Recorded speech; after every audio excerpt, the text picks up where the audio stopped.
Good morning. This is Doug Blair.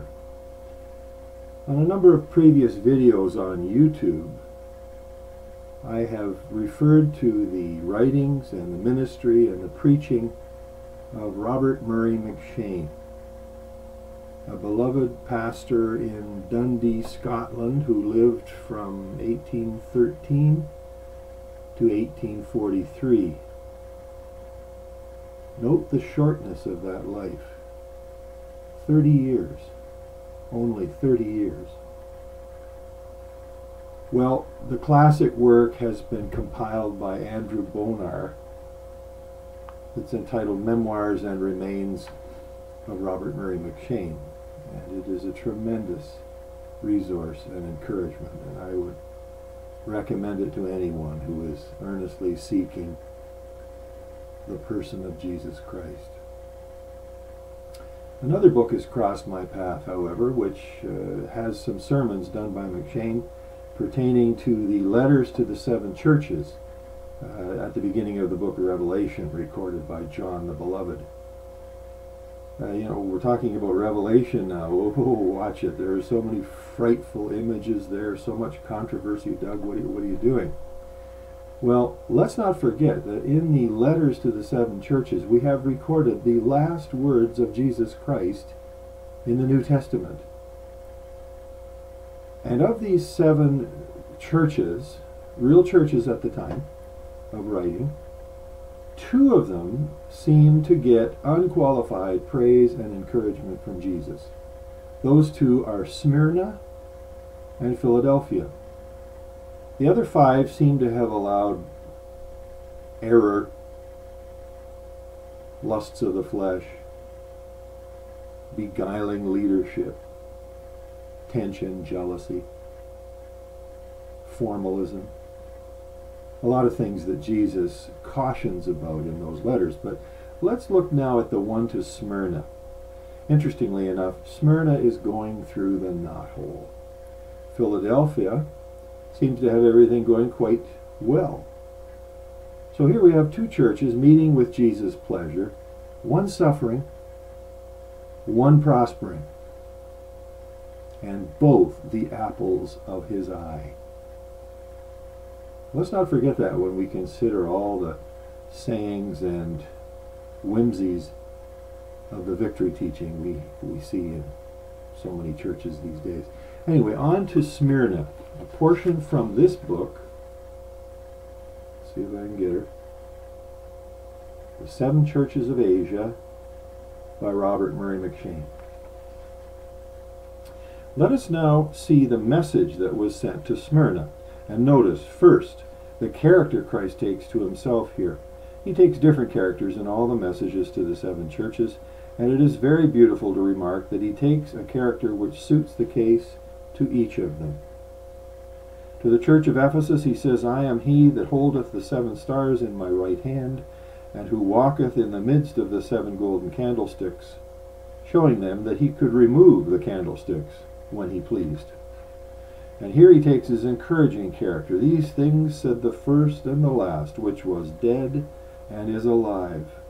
Notice in the first chapter of the Revelation what John says when Jesus was revealed to him at Patmos, when his head and his hairs were white like wool, as white as snow, and his eyes were as a flame of fire, and his feet like unto fine brass, as if they burned in a furnace.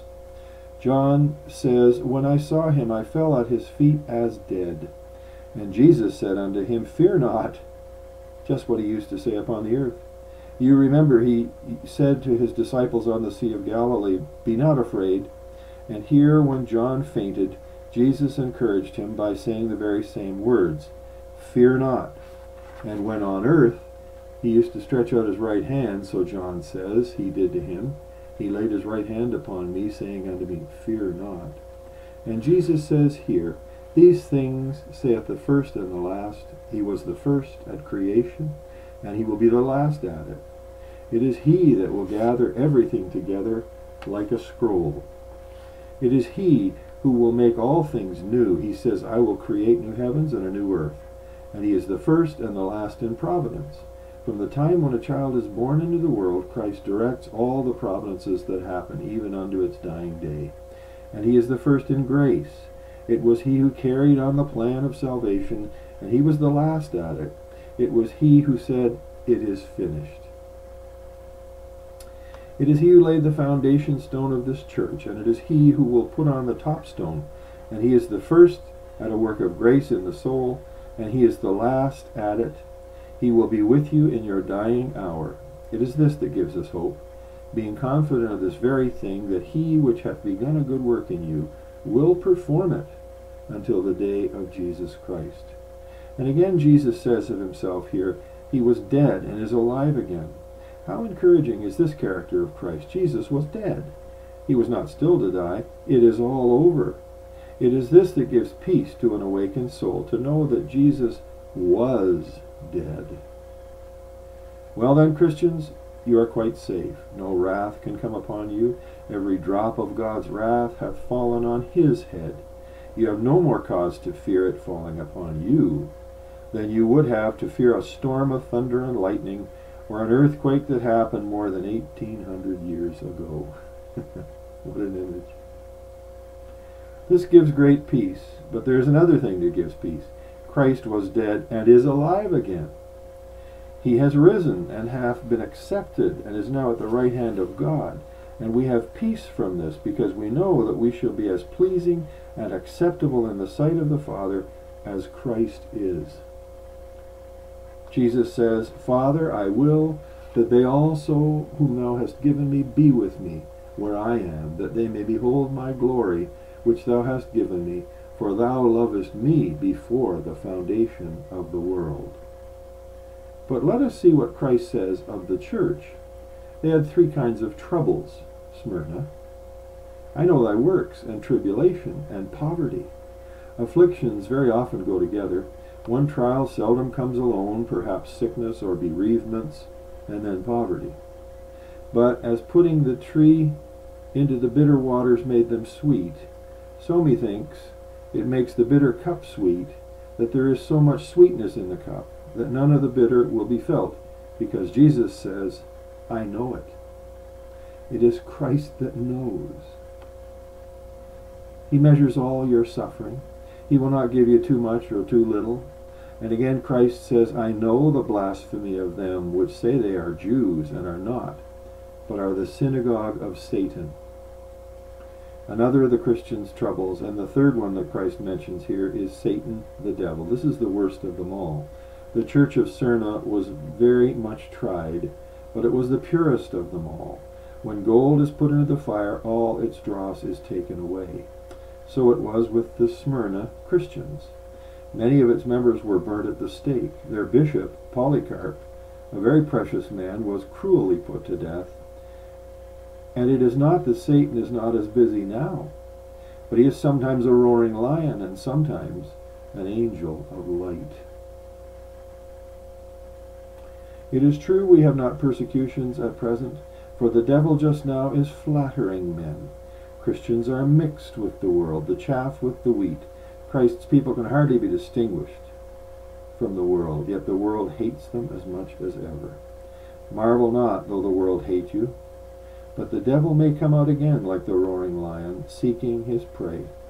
Our prisons may again be filled with Christians.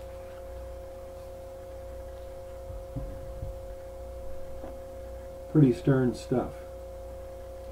But oh, the encouragement that the one who knows of our difficulties and challenges is the one who went through death, and by faith rose again, as per the scriptures prophesied concerning Messiah.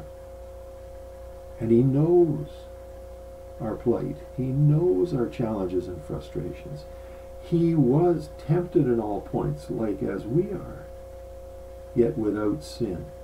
What a high priest, what a friend, what an elder brother. And what a beautiful set of images established in that little reading from Robert Murray McShane. Well, that's all for now. This is Doug Blair. Thanks for paying the visit.